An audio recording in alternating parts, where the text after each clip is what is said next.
Hey guys, today we're going to be removing the air dam on my 2017 Chevy Colorado. This is a very popular thing to do because it gives you a lot more ground clearance. These things are added for aerodynamics to give you better fuel economy on the highway, but it kind of detracts from the look of the truck, some people think, and definitely hinders your ground clearance if you're doing some off-roading. So GM says it's designed to be removed and reassembled easily. Not exactly the case. In their infinite wisdom, GM has decided to put the bolts from the top down, and there are some tight spots. So let's dig into this and see exactly what's involved and getting that sucker off there. Alright guys, I'm over here on the passenger side of the truck, and you can see all those bolts hanging down. That's what holds the air dam to the lower bumper, and they go all along the bottom here.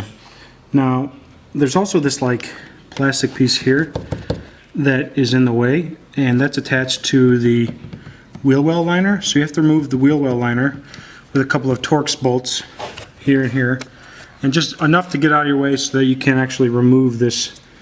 I don't know what it is exactly, but then you can get to some of these tighter bolts here and work your way around. So the first step will be to do both sides, because what you're going to be doing is you're going to be loosening from the outside of the air dam and working your way in.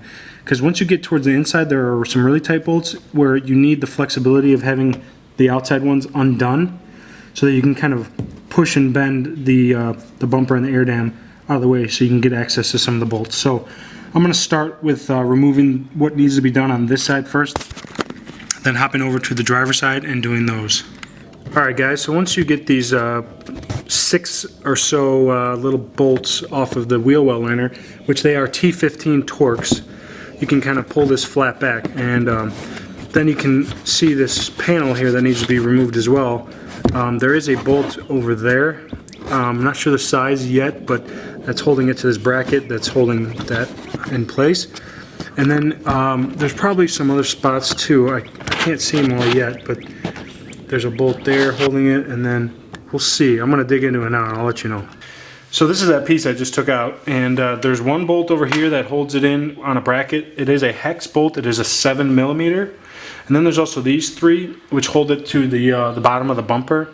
Those are the Torx T15s again. So those you access from, this sits in the bumper just like that. You access them from underneath. This one you access from right here. Then this thing just kind of falls out of place, and you can set it aside, and then you can really get in and see where you're going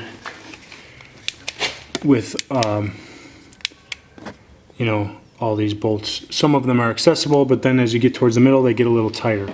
So I'm going to do the other side and take that little air deflector off first so that I have both sides done, and then I'm going to start pulling these bolts off from the top for the air deflector.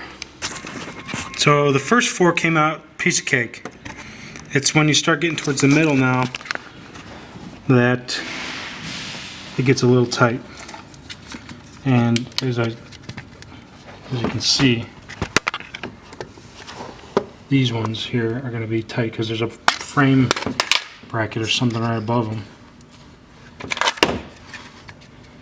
in the way. So you just got to be creative, I guess. I'm going to try and see what I can do to make it easier, but I haven't really tried this yet, so we'll see. So guys, I have the air dam removed, and the hardest part are these 2 bolts that hold it in that are right by this bracket, which holds the bumper back to the frame, and it's held on with a 10mm bolt. And once you remove that, it allows you to do this and get access to the top of the bolts. So there's one on each side, here and down there. You need to reinstall this 10mm bolt after you're done to keep the bumper from flapping in the wind. But once you can remove those, you can get access to all these bolts underneath real easy by just bending the bumper down and out of the way. It's really not that difficult. So the bumper cover is off now. There is 1, 2, 3, 4, 5, 6, 7, 8, 9, 10, 11, 12, 13 bolts that I removed on this thing that holds it all together onto the lower bumper. And as you can see, you get a lot more ground clearance. So just make sure you tidy up all of your wheel well liner bolts and those two little bracket bolts like this one I was talking about, and you should be good to go. So hopefully this video helped. If you liked it, give it a thumbs up, and if you want to see more videos like this, hit that subscribe button. And thanks for watching, guys. See you later.